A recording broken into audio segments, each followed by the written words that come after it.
everybody, we're back. It's the Fast Lane. Ryan O'Connor, John Williams. Hello, everybody. Welcome to another episode of your mama's favorite podcast. Yes. Maybe your dad's as well. I don't know. And maybe yours. Anyway, it's been a busy old week. 2 weeks of Formula One action back to back with a bit of a break now before they head off to Australia, mate. Yeah, they're going down under, mate. Lots of action down there. Oh, mate. Huge thanks, of course, to Breitling and our friends at OneBet. Reminder, all the details of both of those online and available. Make sure you're doing a bit with OneBet. And here we are, approaching a weekend where it'll see the start of the Absa Cape Epic. Yeah, and it's some local national extreme racing at Killarney, so that's also happening. So it's a busy weekend for us. Yeah, it is. Speaking of the local motor racing, that is obviously at Killarney. Is it Saturday and Sunday or just Saturday? No, it's just Saturday and starting early. I mean, we're going to see all the classes there, all the top drivers in the country competing. It's quite nice. You get to see what was sort of the modern day touring car class that's competing, and then you get to see the GT cars, which is always exciting. Nice. Ferraris, Lamborghinis, Porsches, all in the mix. So yeah, it's always a nice one to go down and support. So we got 4 wheels on Saturday. Sunday we flip across to Lawrenceford Estate, the official start of the Absa Cape Epic. It is going to be a grueling week of non-stop mountain biking action. We were talking a little bit about the costs involved if you were a rider. Yeah. And I'm not even talking about the sacrifices you'd need to make in terms of time to be on a bicycle training. I'm talking about financially. Yeah, no, look, it's big financial input. I mean, there's so many riders that would love to do the Epic, but financially can't afford it. Would you like to do the Epic? I would love to do the Epic. Would love to. I mean, you just need to find a partner that you'd be able to do it with. Yeah, no, we've got a few partners lined up. Okay. We'll get them ready. But I mean, if you think about it, it's like the Tour de France of cycling in South Africa. Yeah. On our home turf. I would never do riders in the world. I've been invited almost every year. Huge thanks to the team for inviting me to come do the Absa Cape Epic. Unfortunately, I've got, look at that. Something on. We've got something on. You're always fully booked that time of the year. But I'm booked. It's amazing. I'm away. I'm free though. They want you, definitely. Yeah, you can see. Finely tuned athletes. But yeah, I mean, I get excited for weekends like this because, I mean, to see some of the top riders in the world, I mean, these guys are highly skilled. So looking forward to going down there and in the mix, in the aircon VIP section. Absolutely. Where we love to be. That's my favorite spot, is the hospitality. And then from there, they'll have a week of that. Good luck to all the athletes. I've got no pony in this race, although I lie. Toyota Specialized. Come on, Matt Beers. Let's do it this week. Yeah, I hope he does it. Proudly South African. Yeah. I mean, he's got horsepower. So we also got a lot of friends doing it too. So that's nice. Yeah. Go support the local guys and watch them suffer up some of the climbs. And like Ryan said, he's got some horsepower behind those legs. He'll give it a little boost. Yeah. If you need help. A little push up. Just give a shout out. John Smith and Butch James. Looking forward to seeing those boys in action over the next week or so as well. Right, John, from that to Brad Binder, the story of the weekend and of the week has not been about the Formula One, either on or off the circuit. It has been on 2 wheels, and it goes to the South African Brad Binder. Yeah, I mean, he managed to do two races. Obviously, he had the sprint and then the normal race on the Sunday. I mean, 2 second places, great start, second in the championship. And he's just like we spoke about, he's off air, we're just saying he looks so mean and lean, and he's like ready to take the fight to the Italians, the Ducatis. And those are the bikes to beat. But I mean, I worked out there's about 6 to probably 10 riders that can win a race at the moment. So it's just, so exciting. I mean, these guys can really ride. I mean, I don't know if you've seen Ryan, these guys back the bikes in. There's this Pedro Acosta, he came from Moto 2. He's just entered the top classes, so to speak. And I mean, he was mixing it with Marc Marquez. And you can imagine for him, he's going, who is this youngster? Get back in line, wait your turn. But yeah, unfortunately, time management, he's got to learn. So it's sort of run off towards the end of the race. He dropped a little bit further back. But Brad, for me, it was interesting. The KTM didn't drop off like it did last year. Front end chatter and a little bit of wear on the front end sort of cost him. But it looks like they sorted that problem out, and the bike just looks racy. Yeah, I like that. And I like the fact that he's looking leaner, he's looking meaner. Most guys, and I keep mentioning this, get married and they get bigger. They put on weight. He's got married, he's lost weight, and he's looking like a machine. So Shirley. Is her name Shirley? No. Shirley. Well, she's a keeper. That's what I wanted to say. For who? For him. Oh, yes. I thought she was actually getting like the best out of him. She was a keeper. Like no, not a goalkeeper. No. Like a keeper. I had a friend, Mornay, he played for Budazig. Yes. He was a keeper. Was his name? Oh, yes. Yeah, he was a keeper. I remember. Bit of a miserable keeper, though. Don't you knock on my crumpy. What is this? Come on, let's not go there. That's not a whole rivalry. I'm just talking to you about keepers. Anyway, well done, Brad. We're looking forward to a phenomenal season ahead and looking forward to having him on next this race is soon. in Portugal. So also a circuit where Ducati sort of do well, but there will be tracks that will favour KTM. But his teammates battling. And I'm glad to see he's got the upper hand on his teammates. It's always good, especially when they look to keep at the end of the season. Yeah. So good start for him. Absolutely. Let's move away from the track a little bit to some things happening personally. But TV ads. We'll get there. Yep. Let's talk a little bit about the fact that somebody's the owner of a new car. Oh, yes. You can do better. Deep in the night, it prowls the streets of Goodwood. It felt like I was doing that when I researched to find a car these days. Talking about that's a great topic while you play buttons there. Finding cars, good cars these days, it's really difficult. I mean, there's lots of platforms that you can search to find a car. But John, is it really difficult? It is difficult. I don't think so. I really struggled. I disagree with you. No, I struggled. As a car guy, you struggled to buy a car. Let's don't go there. I know where you're trying to lead me down. Yeah, let's divide the two. Okay, right? There's plenty of car options. There's John Williams buying a car. No. And the procrastination period that is 7 months of him being Carlos. You went there. Carlos. I'm just saying. Yeah. I'm just saying. No. I had a look at. Okay, so you mean to say it's very tough buying a car on a given budget. Yeah. When you are fanatical about what it is you're driving. Well, you would, I mean, I think for people when they've got certain budgets, it's hard, especially when you're playing in a certain budget too. Especially if you're looking for something within that budget that's almost like a unicorn, right? It's like something that other people are aware. Yeah. And I'll give you a classic example. Here's a classic example. Yeah. BM or a Merc, okay? A nice 1 Series that looks like with a nice sport pack on it, maybe like a 120D, but with a sport pack on it so it looks really nice, low mileage. I mean, that car is almost like a unicorn because it comes along and it's snapped up. Yeah. It is snapped up. But the problem, what I've realized is happening is new cars are just so much more expensive. They're almost 3-4 times the price of what your current car, if you wanted to upgrade, So I think a lot of people are hanging on to cars longer. So the mileage, you used to buy cars, and I don't know if it's the same for you, but for me, a car that gets to like 100,000, I was like, whoa, that's a lot of mileage. It's time for it to go, yeah. But I've realized now it's not the case. I mean, I don't know. What's your sort of limit on mileage? I mean, where do you start to get a little bit nervous? I've stopped worrying about mileage around specific cars. So I've realized, for example, if you're buying a Toyota, any Toyota, mileage is just but a number, right? They tend to run forever and there tend to be parts and services available to keep them on the road going forever.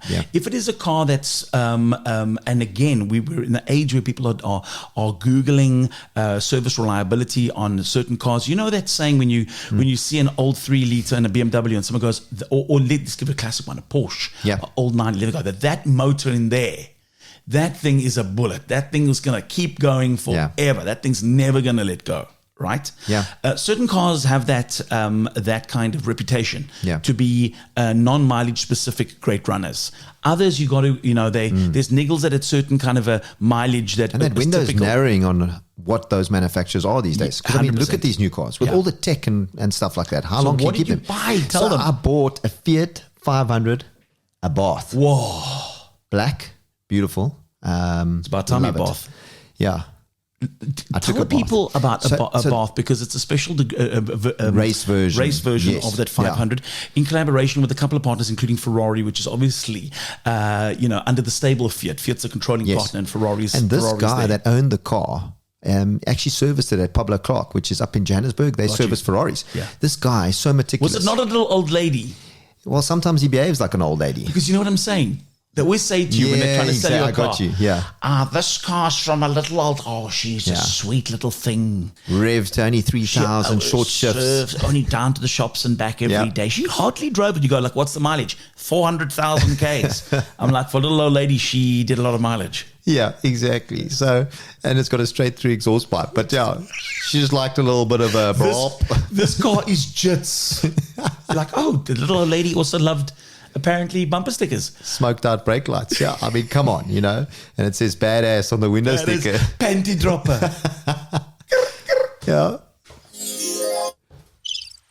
When days are dark, friends are few, or something like that. What's those United for life. Yeah. Okay, so you've got but yeah, so I went, but you know what was quite interesting? I love people that keep like, I mean, this guy, I'm not like that, sadly. I wish I was. But he's got a booklet with every single thing done, little slips, little this on when it was serviced, little tweaks that he's done. It's got 2 bucket seats, so very cool. So I'm going to be nipping around in between when we're not doing press cars. That car looks so nice. I was just having a look at those pictures that popped up on the screen now, being beautifully looked after by its previous old lady owner called Michael Val. You know what I'm going to change on there, though, immediately? Yeah. Is the wing. I mean, not the wing, the mirrors. Yes. I'm going to go with a carbon wrap on the mirrors. It's got this white, and I can't unsee it. When the viewers have a look, give me your thoughts, but I'm going to go with a carbon black mirrors to match the rest of the car. And maybe there's a company that does mirror wraps who'd like to reach out to the Fast Lane. Leave the comments down below. Get in touch with John and I. We'd love to feature you on the Fast Lane. Speaking of which, I also want to talk a little bit about it because I saw it come up this week on Timeline. I don't know if it was from Porsche themselves or it was one of the other. I think it was the Goodwood Festival of Speed. No, it was one of the sites that were going, hey, listen, remember that coming up soon, we're doing special things. And also, by the way, and they showed you a picture of the all-new Porsche Turbo GT, and it's not just anyone, it's a Taycan. Then I looked at it now, and I was seeing on the screen, it said 0 to 102.2 seconds. And then on this podcast, news was embargoed a couple of weeks ago about a car you were driving. Yes. That was the car. That was the car, and we couldn't announce it, but I mean, that car, Ryan, is incredible. It's just so fast. It's like a fighter jet in terms of G-force. I mean, I actually struggle, to be honest. Every time I accelerate, it's like, and you like hold your stomach in, you know. I mean, you would have had a heart attack in this thing. I would have probably pushed out the poo. 0 to 200 in 4.5 seconds, if I remember correctly. But it's just relentless. I mean, it's electric, so it just doesn't stop. You know, like where's supercars where you got your normal engine, as you shift gears, it will just give you that little breather. Sure. This one just doesn't non-stop. Stop. It was incredible. I mean, to think 1,300 Newton meters? I think it's 1,200. Yeah, you know, it's been up and down there about. But I mean, think about that. Would you go and walk into a dealership if that car made a noise and we started it? Would you buy? I mean, think about it. 1,200 horsepower if it had a sound. Horrified at what a 1,200 horsepower would sound like. First of all, yeah. And then realizing that a car and the car keys can be given to anybody that could do 0 to 102.2 seconds in, for me, it's a scary thought. So we attack the camera car, you know, so we drop back and we're going, and it's like kind of moves that we do around the camera, missing the camera. I even had where the car hops like so quickly that, you know, when you want to overtake, like normally you can accelerate and then you can this thing, if you don't turn while you hit the throttle, you'll be into the back of the other car. Wow. But the thing that saves everybody nowadays with modern cars, collision assist, lane assist, brake assist. So the technology is there to stop people from sort of doing silly things, but it's a rocket ship. It's incredible. So we drove also the Taycan Cross and then the Taycan just turbo, then obviously the GT version. Proper bucket seats. This thing's incredible. But I think it broke it broke the record at the Nürburgring. I think 7:07 I think was the time. We can check. But incredible. You can actually watch it on YouTube. You can see the driver, Porsche factory driver, doing the Nürburgring in this thing. It's incredible. It's breakneck. I mean, it's really having the G-forces throw your neck around. But don't you think it's cool that they come to South Africa to film these things? I'm just so proudly South African. I love it. One better, that they've got you behind the wheel driving it for them. Thank you. So that's very cool. All right, I want to talk very quickly about what we're driving at the moment. And to do that, instead of us talking or the whole way through, let's pop outside our studios and go and have a look-see what both of us are driving. So here we are, John. What are you driving at the moment? I'm driving a BMW 740i from BMW Tiger Valley. And I tell you what, it's the most fascinating car I've ever driven. It's luxurious. You want to be chauffeur driven everywhere in this thing. It's a proper lazy man's car. It should be a car that I should be driving, BMW Tiger Valley. And I'll tell you why. Simply because everything is basically at the touch of a finger. It is. And if you want to see exactly what we mean, John, don't you want to just show them how? Sure. Seeing I've been chauffeur driving you around all week, I can show you exactly how it works. Look at that. There's nobody opening the door for us. That's incredible. Actual fact done right there. Have a look inside. Look inside. Right there. Look at that. Plenty of room. There's a tracksuit top in case you get cold. Yeah. It's already been reclined. That's fine. Look at that. Even if you look very close there. On the top. Yeah. There we go. Fully black out the back, so you can have business meetings and do what you need to do. Perfect car to be chauffeur driven around in. Right. Now, so not only do we have a 740 in the driveway, but we've also got, in actual fact, what I absolutely love. This one courtesy of the folks out at Roller Luxury Collection, to Brandon and his team. And this is the all-new Range Rover big-bodied HSE, the 4.4 litre, the granddaddy of Range Rovers. This is it. This is the showstopper. It comes on, what are these, 23-inch all-terrain BF Goodrich wheels. This is like driving a luxury leather couch on a cloud along a road, like a hoverboard. This thing just glides along the freeways. It's going to be a very tough decision, ultimately, to choose which one to go for. The Range Rover from Roller Luxury Collection, 3.2 million rand, or this from BMW Tiger Valley, the 740i, coming in at what? 2.5 million. 2.5. 24 model. Let us know in the comments which one you'd go for. Would it be the 740i or would it be the all-new Range Rover? Range Rover for me. BMW for me, that's for sure. Come on. There we go, the Range Rover or the BMW 740i. Which one to choose? I know mine's a simple one. A huge thanks to the Roller Luxury Collection Group or BMW Tiger Valley. And of course the CMH Group as well, to Clinton out there. Chris, thanks from BMW Tiger Valley, and Brandon from Roller Luxury Collection. And if you'd like to drive maybe one of the cars that John and I have been fortunate enough to drive, like and subscribe. If you've liked and subscribed already, you're in the draw for a chance to win a weekend with one of these amazing cars coming up soon. Speaking of amazing things happening, this show will be live in front of a studio audience next week. We're on our way to a massive conference for Sanlam Private Wealth. We'll be on stage in front of all of their wealthsmiths who will be attending a conference in Cape Town, and we'll be doing the show live on stage for them next week. Can't wait to be a part of that as we count down the weeks to the next and week to the next Grand Prix. A reminder to like, subscribe, be a part of the growing community that is the Fast Lane. Have a brilliant week, and we'll chat again next week. Bye-bye.